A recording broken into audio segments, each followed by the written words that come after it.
Welcome. Brian Mitchell here. I'm with Steve Abrams, and we are talking about one of our wine features for the month. This is Cade Sauvignon Blanc from Napa Valley. So, Stephen, before we get into the wine specifically, I'd like to talk a little bit about both where it comes from and what it is. So, Cade Winery. Cade Winery is actually part of the Plump Jack When collection. do I drink? You can drink anytime you want. Okay. Cade Winery is part of the Plump Jack collection. Plump Jack is a very famous Napa Valley winery. They in fact own and operate 3 different wineries, of which Plump Jack is one, Cade is another, and do you know the third? Cade, Plump Jack, and It's that Cabernet called Odette. we sell it, so Yeah. I should know it, but I forgot. Anyway, so And their wines sell they're on the high end, absolutely. but they sell very, very well. Very well known and respected brand. Yeah, and Cade originally kind of started as a Cabernet, pretty much Cabernet only line, and recently they moved over to Sauvignon Blanc. And this Sauvignon Blanc, it's a grape variety that we see grown all over the world. It's very popular.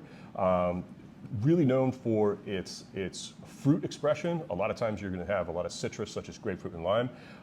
Depending on where it's grown, it likes cooler climates, and then we see a lot from New Zealand and cooler parts of France. Here in the Napa Valley, they do grow it in a number of different regions.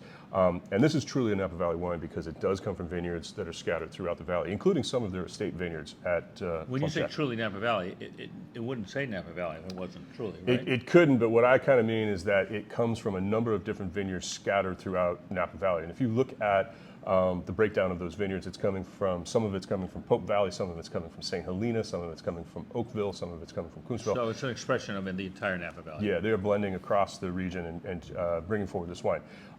So when we look at this wine specifically, and you've already had a chance to taste it, I always like to start with color. So very light and delicate. What would you call this color? Honeysuckle. Honeysuckle. All right. It's definitely pale. It's almost greenish, but it's got that sort of slight lemon yellow kind of color to it. But it doesn't really show any kind of dark color. So immediately you know that this is probably a little bit lighter, more delicate wine. Of course. How about on the nose? What do you smell? Like bready, yeasty.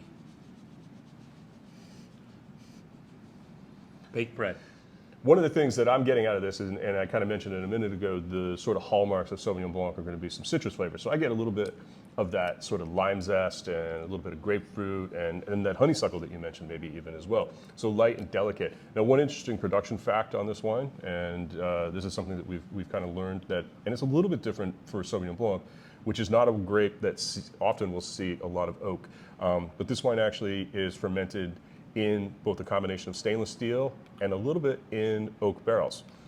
When we tasted here with our team, they noticed it right away before they read that it had oak, and not because of the oak taste or the oak or buttery smell. It was more of the mouthfeel. Right. The oak really rounds out the wine. Yeah, it's only about 10% of the wine fermented in oak. So And I would say it still has very good acidity, this wine. absolutely. So let's taste it. But the oak seems to round it out. Yeah, on the palate, like you said, there's good acidity. What does that mean? Well, it makes your mouth kind of explode with saliva. It's a little bit like drinking lemonade. Makes your mouth water. Yeah, so nice and juicy, nice and refreshing. That acidity is important. We put acid on a lot of different kinds of food. When we serve seafood, for instance, we always have lemon on the side, and it's really kind of a key. Salad has salad dressing with vinegar in it, which is an acid. So all kinds of different foods require that. And so having a drink like this, especially at the beginning of your meal, it's kind of like having a cocktail almost. This restaurant and many of the other restaurants sell raw bar, sell seafood. Yep, absolutely. And we talked in our tasting about if you're selling raw bar platter or some oysters or clams or shrimp or anything like that, a tuna app, and you don't have a glass of this on the table, you're doing a disservice to the guest. Absolutely. Because this is unbelievable Yeah. with that. And when you pair it up with some seafood, it really brings out the wine. Yeah, just like squeezing a lemon on the side. I kind of, there's so much sort of like lime and citrus in this wine. It's kind of for me like having a daiquiri almost. It's kind of that crisp, refreshing punch of acidity that really kind of is great, especially at the beginning of the meal, where you're probably more apt to have the raw oysters or the raw seafood. And what happens, Brian, in restaurants when you have folks coming in ordering a raw bar platter, certainly with business people we see in this restaurant, they order a seafood tower, and then what do? They order a big, heavy red wine. Yeah. And to me, there's nothing worse than eating oysters with red wine. So if you can get, if you can offer a glass or a half a glass, this is offered at a half a glass to everybody at that table to taste it with the raw bar, you're not only doing, you're not only getting a nice sale, but you're up serving the guests because they're going to have a better time. Yeah, 100%. You know, one of those little things, you know, there's a trick of some of the more savvy servers that we've had over the years.